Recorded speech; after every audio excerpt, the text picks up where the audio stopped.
Los médicos de atención primaria tienen una situación quizá la que está peor dentro de todo el sistema andaluz de salud, y eso que son un pilar fundamental del sistema. Las reivindicaciones y la problemática fundamental de este servicio, que además recae los problemas en los pacientes, que vemos cómo están no solamente absolutamente desbordados, sino que están ya en unas condiciones tan precarias como para estar sufriendo bajas por depresión o incluso muchos tenerse que medicar para poder continuar su trabajo, o están sufriendo muchas más agresiones debido a la problemática que hay en la deficiencia de la atención.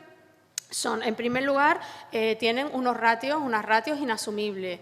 Los médicos de atención primaria están solicitando que se les reduzca la agenda. Tienen entre una media del 43% de los médicos de atención primaria en Andalucía, tienen asignados más de 1.500 pacientes, 1.500 cartillas. Eso es una auténtica barbaridad.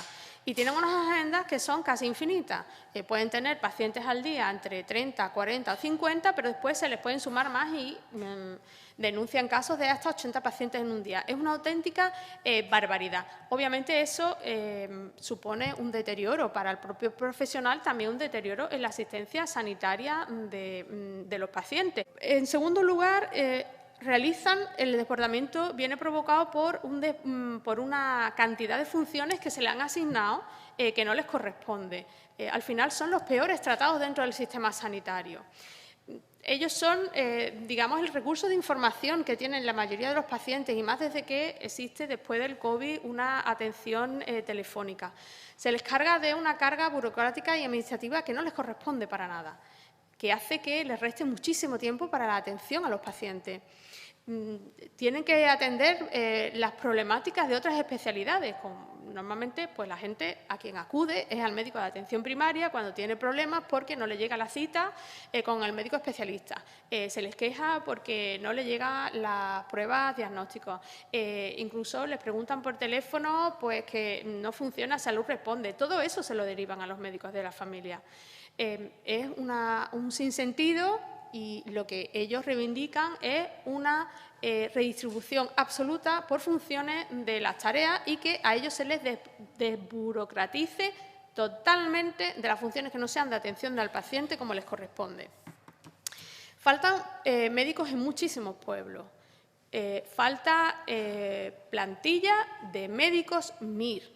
Y esto no tiene que ver, como dice la consejera de Salud, en que no existen médicos y que hace falta pedir más MIR al Gobierno del Estado. No es cierto. Médicos de atención primaria formados con el MIR en atención primaria hay muchos.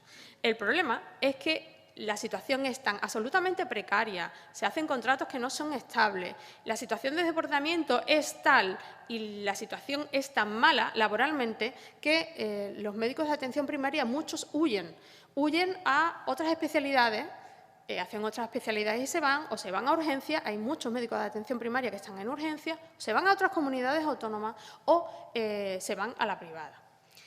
Por otra parte, lo que tiene que hacer la consejera, obviamente, es darles unas condiciones laborales dignas y rescatar a todos esos médicos de atención primaria que han huido, porque médicos existen.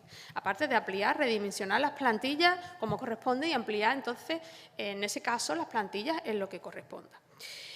Por otra parte, tienen la situación económica casi peor de todo el Estado. Cobran entre 6.000 y 8.000 euros menos que otras comunidades autónomas, como pueden ser el País Vasco, Canarias o Baleares. Es decir, que sus condiciones, además salariales, no son buenas.